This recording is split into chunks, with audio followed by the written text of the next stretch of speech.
Her eyes had started to shine differently, not with the joy of shared moments or closeness, but with something distant, something he could no longer reach.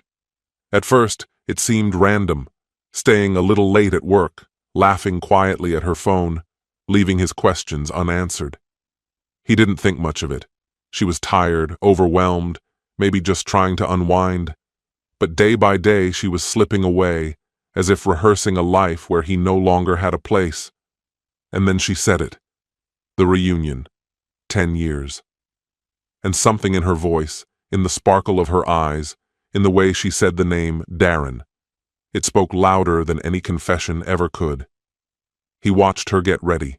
The dress, the makeup, the hair, the walk that now carried purpose.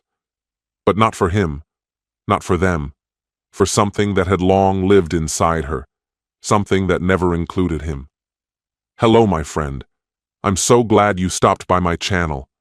If you're here for the first time, don't forget to subscribe and share this video with your friends or family. It really helps my channel a lot. Please tell me in which city or country you watch this video. I value every one of your comments. So, let's get started. I noticed the change in Sabrina well before she ever mentioned the reunion. It started subtly, so minor at first it barely registered. Her evenings began stretching longer, and when she finally made it home, her eyes barely left her phone.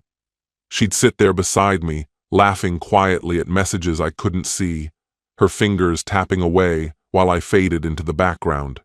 I chalked it up to stress, maybe a group chat helping her decompress after a demanding stretch at work. We all need a bit of distraction sometimes. At least, that's what I kept telling myself. So I didn't push. I let it be. Then, one evening, while stirring something on the stove, she casually brought it up. "Can you believe it's been 10 years, Daniel?" she said. "The college reunion's coming up. Everyone's gonna be there." She made it sound like an exciting escape. I nodded, said it might be fun to see familiar faces again. She smiled at that, but it didn't feel like it was meant for me. Her mind had already drifted somewhere far beyond our kitchen. From then on, the reunion became her new obsession.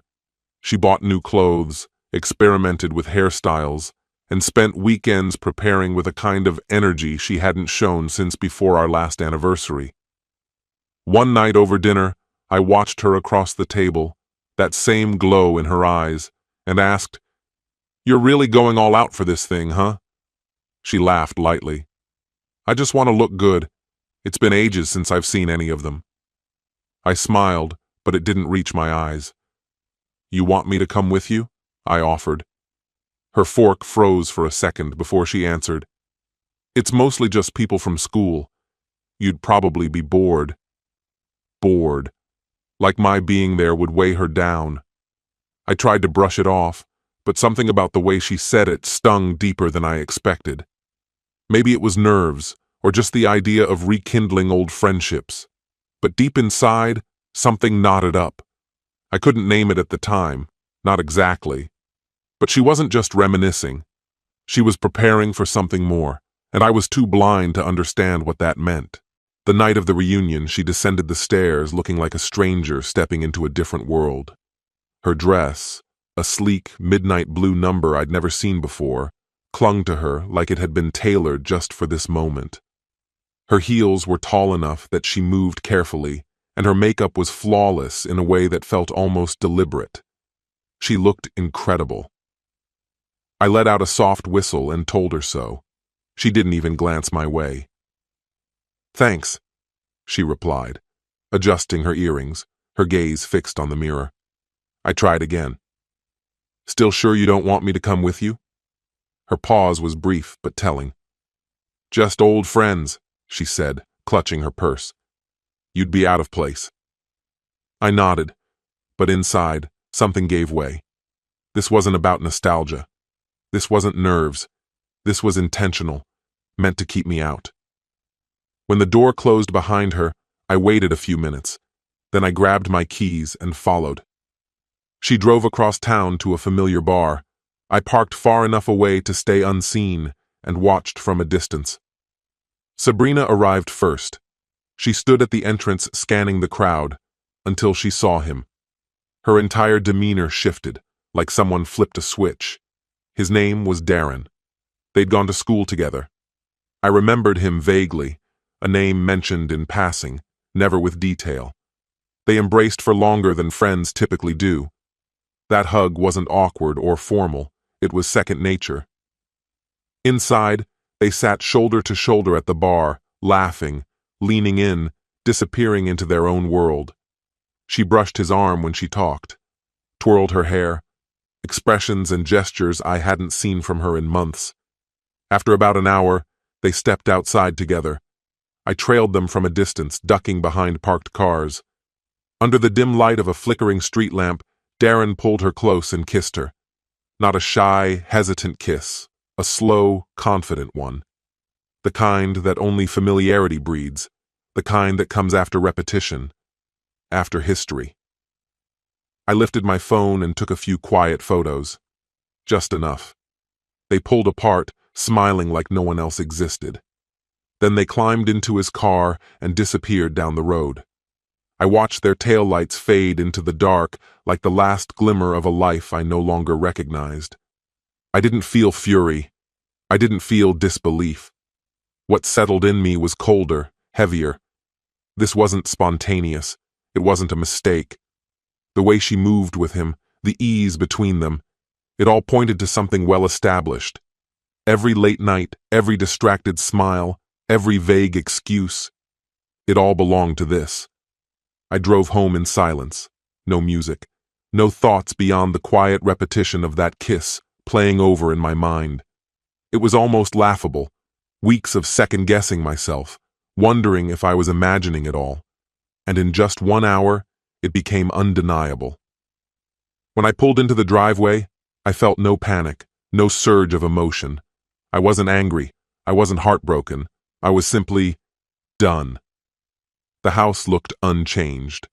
Porch light on, her coat still hanging by the door. But everything felt hollow, like walking into a hotel room just after the guest has checked out. I sat down at the kitchen table and opened my phone. The pictures were clear, undeniable. Her smile when she saw him. The way she leaned into him like she belonged there. The look in her eyes, like she wasn't betraying me, but had already left. As if I was the one clinging to a chapter she'd quietly closed. Some betrayals come with confusion. Some leave room for excuses. This wasn't one of them. A brief embrace now and then, the occasional text, but never that final boundary. I never had to confront her. There was no need for raised voices or dramatic scenes. Sabrina had already made her decision. She just hadn't spoken it aloud yet. At first light, she stumbled through the front door, barefoot, mascara smudged, hair tangled in a way that told the whole story. She hadn't been home, not all night. I stood silently at the top of the staircase, watching her float through the entryway like a stranger. She didn't even glance in my direction. Her keys dropped onto the kitchen counter with a soft clink. Her shoes hit the floor next, and she collapsed onto the couch like it was just another morning. I observed for a moment longer before turning away and heading back to bed. There was no heartbreak in seeing her that way, just a sharp, undeniable truth. Detached, spent, unbothered. Our marriage hadn't been unraveling, it had already unraveled. All that remained was for me to quietly exit the final pages she had started writing without me. But I didn't walk out that morning. That would have been too kind. I needed her to feel it, to notice the emptiness creeping in, little by little. So I waited. And while I waited, I made quiet moves in the background. I secured a small apartment clear across town. It wasn't extravagant. Just a simple place, fully furnished, blank walls, no past attached. I opened a separate bank account and began shifting my paychecks there in steady, careful increments. No dramatics, no sudden moves, nothing to alert her. Sabrina continued wading through her fantasy. Late nights, secretive smiles, endless stories about clients and girls' nights that no longer held up under scrutiny. She suspected nothing. I waited until she was comfortable, sipping wine across the table, scrolling through her phone as we ate. "I thought I saw Darren the other day," I said casually, forking a piece of chicken. She stiffened, only for a heartbeat, but I saw it. "Darren?" she echoed, stalling. "Wow, I haven't seen him in ages." I wiped my mouth with a napkin, keeping my tone neutral. "Didn't he show up at the reunion?" Her head shook a bit too quickly. No, he didn't go." I gave her a faint smile. "Of course he didn't. Not officially, anyway. Not unless we count the night you vanished into the dark with him behind a parked car." I let it slide. No accusations, no probing. Just shifted the conversation and let her slide back into her lie. That weekend, while she pretended to be out shopping, I packed up the rest of what I needed. Some clothes, my important documents, a few old photographs I still wasn't ready to throw away. Everything else, I left it behind. The house hadn't felt like home in a long time. It was just a structure now. Before I stepped out for the last time, I took off my wedding band and placed it next to her half-finished glass of wine on the counter. That said enough. When Sabrina came back, she'd find the closet half empty, my keys still on their hook by the door, and the ring sitting there. Quiet, deliberate. No argument, no tears, just absence. And if there was still any honesty left in her, even a sliver, she'd understand what that silence meant. That evening, she walked through the door like it was any other night. From the shadows of my car parked down the block, I watched her approach, heels dangling from one hand, purse slung lazily over her shoulder, eyes glowing at her phone like the world hadn't changed. She stepped inside. The door shut behind her. 30 seconds passed. Then the porch light flickered on. She rushed outside again, glancing wildly into the yard like she half expected me to be waiting, ready to forgive, ready to forget. But I wasn't. Not tonight. Not ever. Her calls came in waves. My personal phone rang first, then my work line. When neither got a reply, she started calling my brother, Caleb. I let them all go unanswered. I wanted her to pace that house, the one she once filled with warmth, and feel it echo back cold, hollow, abandoned. Later that night, Caleb called. "You want me to handle this?" he asked, hearing the knocks pounding at his front door. "I've got it," I replied. When I pulled up, she was under the porch light, arms wrapped tightly around herself, like she might shatter if she let go. Her face was streaked with tears and the remnants of makeup, and there was a vacant look in her eyes, the kind that comes from nights without sleep. "Daniel," she said, her voice raw, frayed. "Please, just talk to me." I didn't move. I looked at her evenly. "You lied," I said, calm but firm, over and over again. She shook her head desperately. "It was a mistake," she gasped. "It didn't mean anything." A bitter laugh slipped out, not because I found it funny, but because I couldn't believe how easily she said it. "You kissed him like you were 17, I said. "You got into his car. You disappeared until morning. That's not a mistake, Sabrina. That's a choice." She broke then, sobbing openly, no longer trying to hold it back. "I love you," she whispered. I stared at her. "No. You loved the version of me who still trusted you." She reached for me, clutching at my coat like she could drag us back to before. I stepped away. "You already lost," I said quietly. "You just didn't realize it until tonight." Then I turned away, climbed back into my car, and drove off, leaving her there, in the cold, exactly where she chose to be.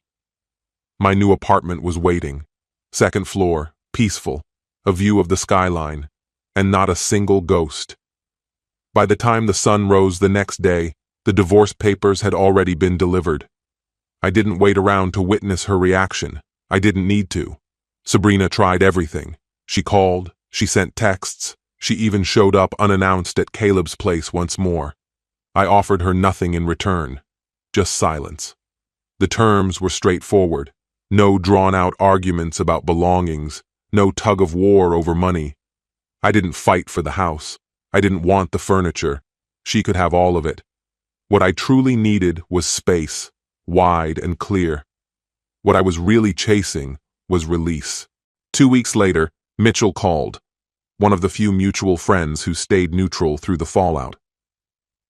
"Did you hear about Sabrina?" he asked. "No," I said, my voice steady, unreadable.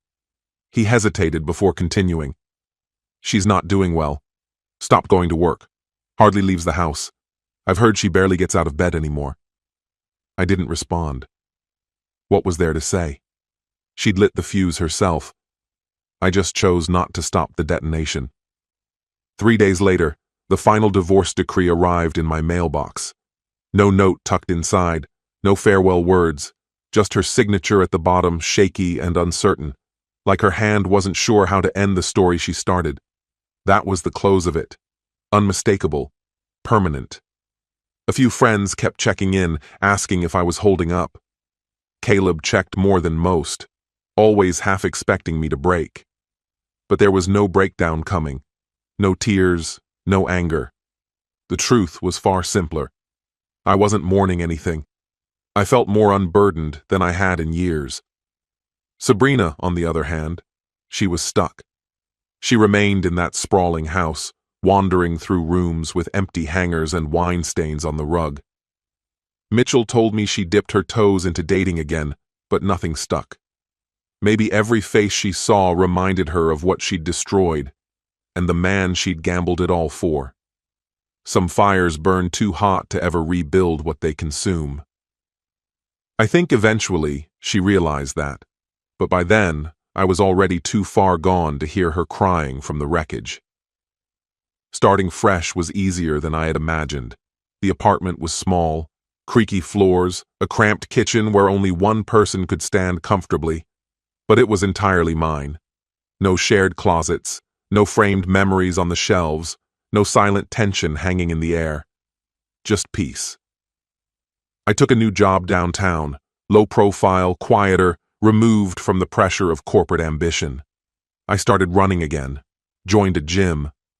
My days began to fill with things that made me feel alive, not performative, not desperate for validation. The past loosened its grip on me quicker than I anticipated. Occasionally, Mitchell or Caleb would mention Sabrina in passing. "She's still in that house," Mitchell said one evening over drinks. "Folks say she looks worn down, like life caught up to her faster than she expected." I only nodded. Sabrina had clung to the past like it was a lifeline. She chased after what was gone until it became a prison. I never asked for updates. I didn't want revenge. She was already steeped in the consequences, waking up daily in a home built for two, with no one but her regrets for company. Sometimes I'd sit on my balcony with a beer in hand, gazing at the city lights blinking like quiet reassurances, thinking about the man I used to be. The one who waited up late, hoping she'd walk through the door. The one who believed that love, if poured out fully, would always be enough. I didn't hold resentment toward him. He was simply young, hopeful. Sometimes you have to lose the wrong person to learn what you're really worth. Sabrina's greatest failure wasn't that night with Darren in that dim parking lot. It wasn't the lies, or the sneaking around, or even the moment she chose to walk away from everything we built. Her real mistake was thinking I'd still be there when she finally turned back around.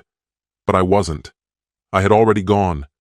And for the first time in what felt like a lifetime, I wasn't hoping she'd catch up. I was just living. Light. Done.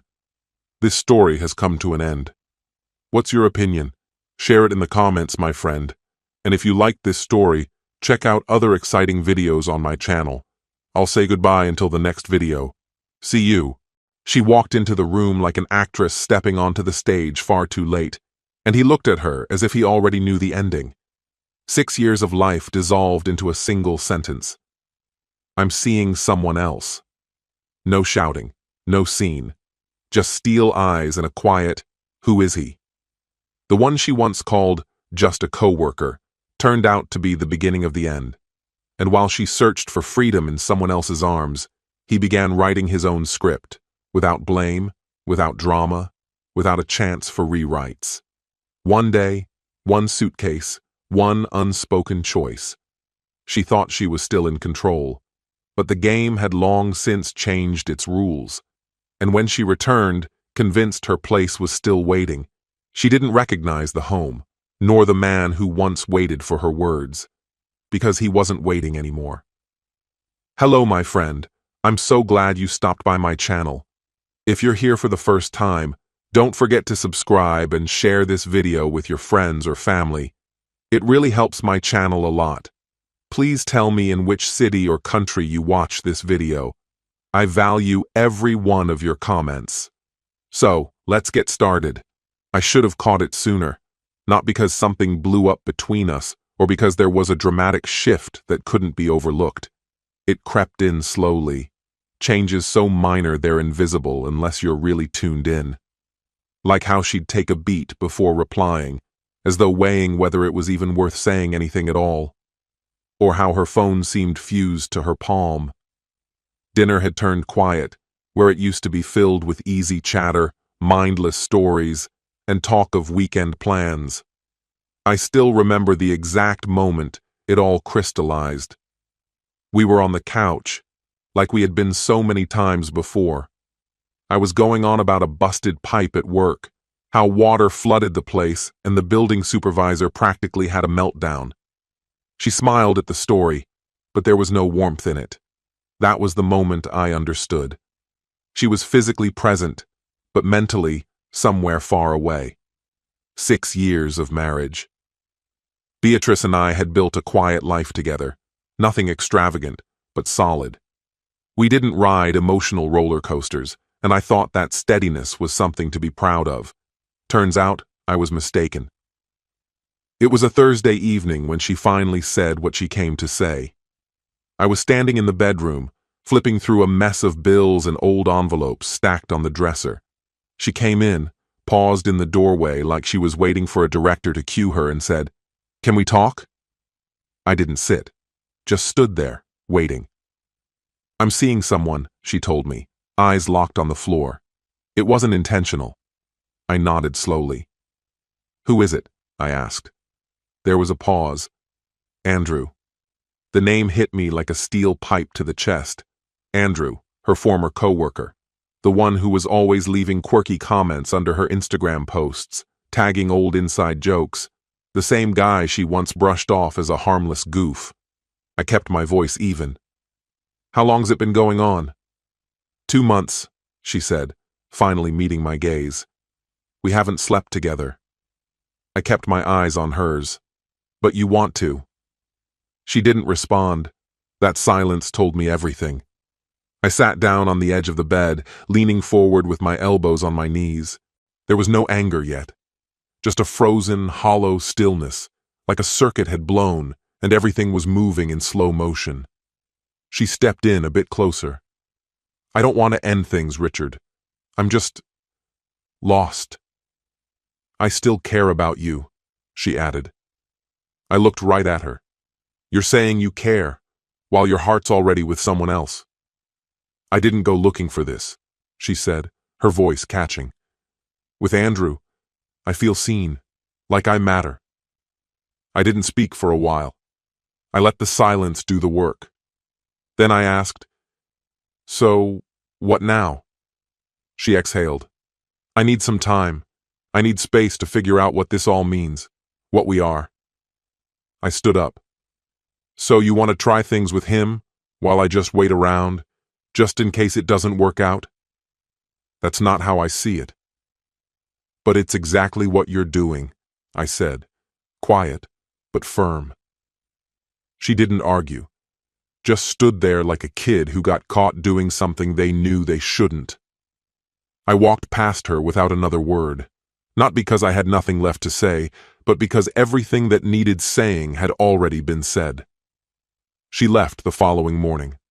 No dramatic scene, no suitcases, just an overnight bag and that forest green coat she always tied twice at the waist. She didn't offer a destination, and I didn't ask. I knew. It was Andrew. She lingered in the entryway for a second. I was at the dining table, coffee in hand, not bothering to lift my eyes. "I'm not sure how long I'll be gone," she said. "This isn't goodbye, just time apart." I stayed silent. She hesitated like she expected some reaction, a plea, a tear, maybe a last-minute change of heart. All she got was the soft clink of my spoon against the ceramic mug. Then she was gone. I waited until her car faded down the street before getting up. The quiet that followed didn't feel peaceful. It felt like the house itself was trying to get used to her absence, murmuring her name in the walls. I didn't pick up the phone, didn't reach out to friends, didn't post cryptic quotes online. I just started peeling her out of the place, one object at a time. The mirror she insisted we hang by the hallway? Removed. That aloe plant she doted on in the bathroom? Thrown out. It wasn't about vengeance. I just needed a space that didn't breathe her name every time I turned a corner.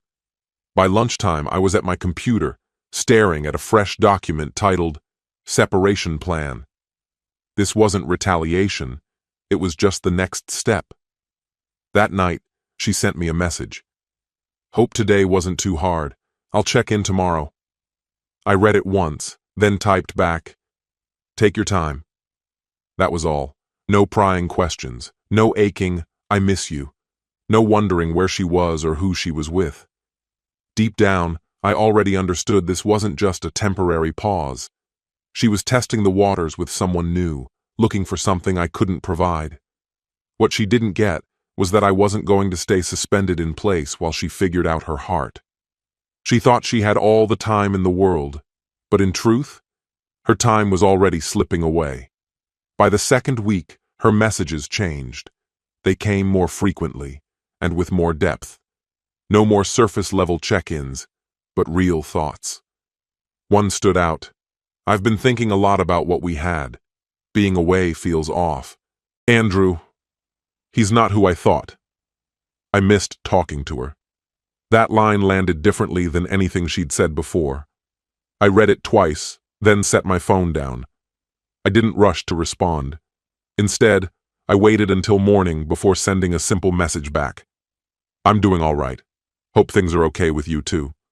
It was short, polite, emotionless, and it threw her off balance. Her replies started to shift, less confident, more cautious. She asked if I was sleeping okay, wondered if the house felt any different, asked if I'd moved things around. Then she brought up counseling. Not just for herself, she meant both of us. It was like watching someone slowly realize their escape plan had failed. That's when I started thinking practically. One of my colleagues, Julian, had gone through something like this not too long ago. Quiet guy, sharp. He once told me about a lawyer who handled his separation with total discretion. No drawn-out mess, no unnecessary drama. He swore it was the smartest choice he'd made. I trusted his instincts. That same night, I contacted Victoria. By the next afternoon, I had a consultation scheduled. Beatrice had no idea. She still acted like things were just on pause, like she'd return and everything would go back to how it was. One night, she called from an unfamiliar number. I almost let it ring out. When I answered, her voice was soft, careful. "Hey, it's me." "Yeah, I figured. I just needed to hear your voice." I stayed quiet. "Andrew and I," she hesitated. "It's not what I thought it would be. He hasn't changed, still shuts down, still sulks when things get hard." It sounded like she'd tried to step back into a memory, only to realize it had never really been solid. I didn't offer her comfort. "Sometimes things stay in the past for a reason," I said. She didn't respond. I let the silence stretch out. "Do you think we could meet? Talk in person?" she eventually asked. "Maybe," I replied, "if the time feels right." I ended the call because I hadn't finished building the next chapter of my life yet. 3 weeks after she walked out, I sat in Victoria's office, signing the documents. She was focused and to the point, professional, efficient. She'd reviewed the prenup and walked me through a clean, direct exit strategy. No drama, no back and forth, just a quiet, clean slate. From there, I headed straight to the bank, opened a new account, redirected my pay, divided up the utilities still in both our names. Quiet moves, deliberate ones. Meanwhile, Beatrice was unraveling. Her messages turned sentimental. Remember that storm during the lake trip? We ended up in that diner all night. Another one read, I've been writing, trying to make sense of things. I think I messed up. Then came the one that made her desperation clear. Can we talk? I'd like to stop by. No pressure, just talk. I waited until the next day to reply. Tomorrow, 10 a.m., just to talk. She showed up at 9:57, same coat, but her eyes told a different story, tired, uncertain, maybe clinging to hope. When she walked in, she looked around like she didn't recognize the place. I'd changed the furniture, painted the walls a warmer tone, updated the kitchen lights. You painted? She said. Yeah. It feels different. We sat across from each other. No hugs, no wine, just distance, stillness. When she spoke, her voice was quiet, controlled, like she'd rehearsed it. I thought I needed to figure things out, to see what else was out there. But Andrew wasn't the answer. He's the same, entitled, withdrawn. Now I see it. I listened without reacting, then stood up, went to a drawer, and brought back a folder. What's that? She asked. I placed it on the table. Everything's in here. She opened it. Divorce papers. Her hands shook slightly. You're serious? I've been serious since the day you left, I said. You just didn't want to believe it.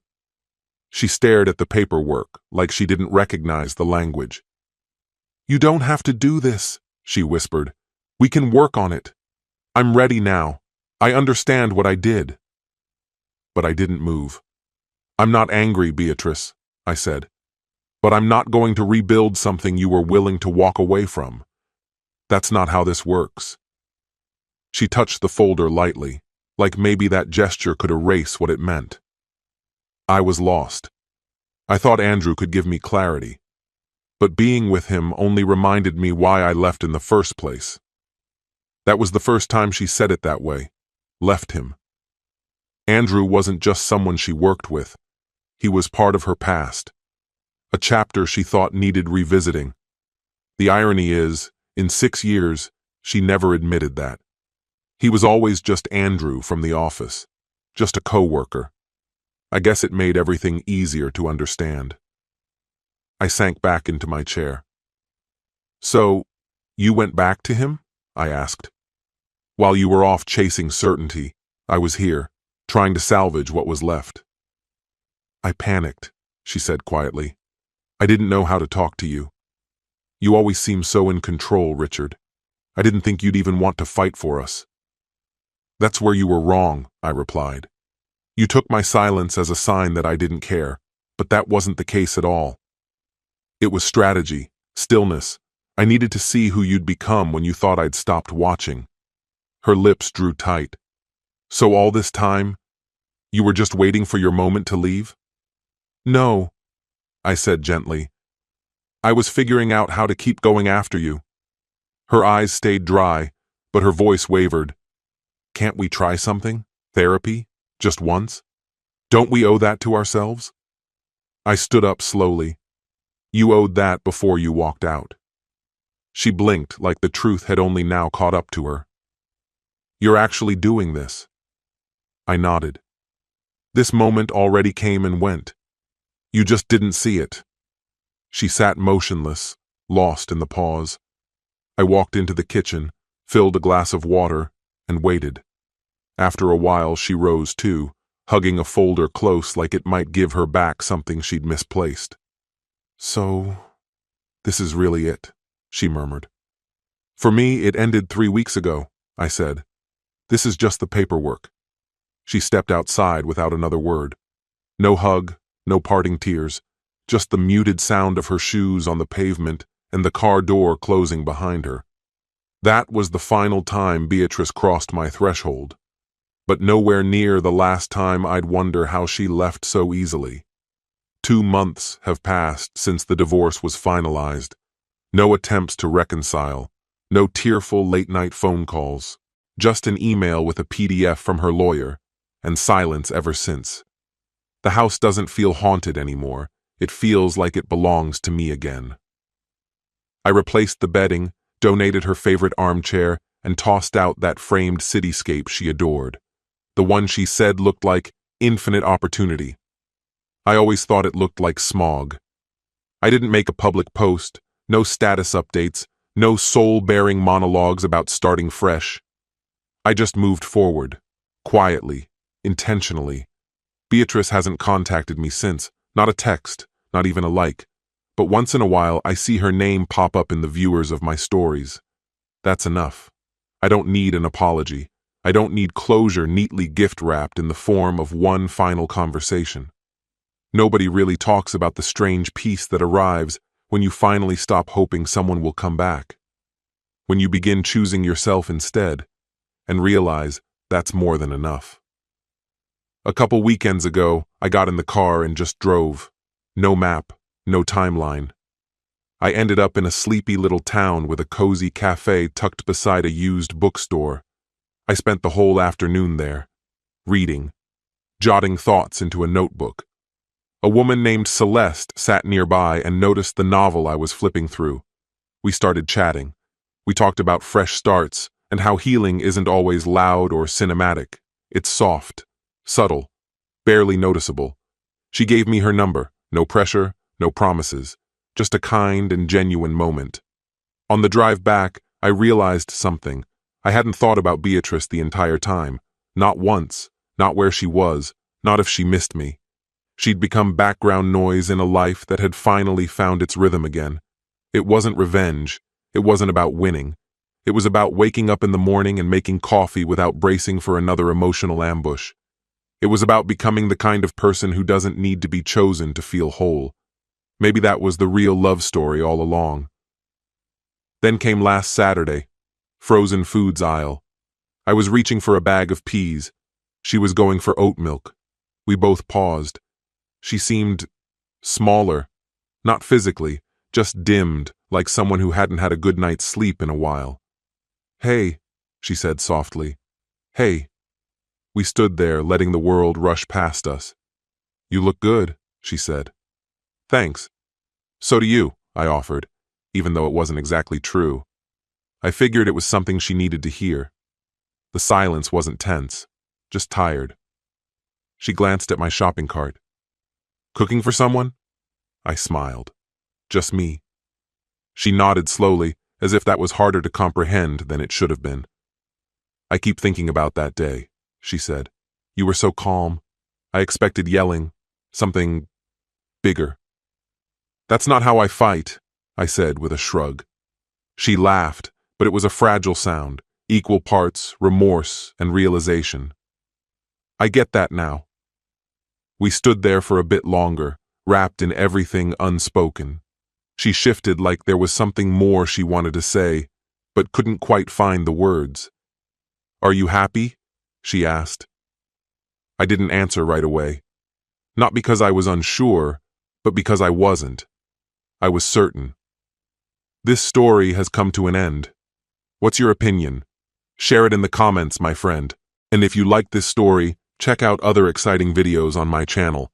I'll say goodbye until the next video. See you.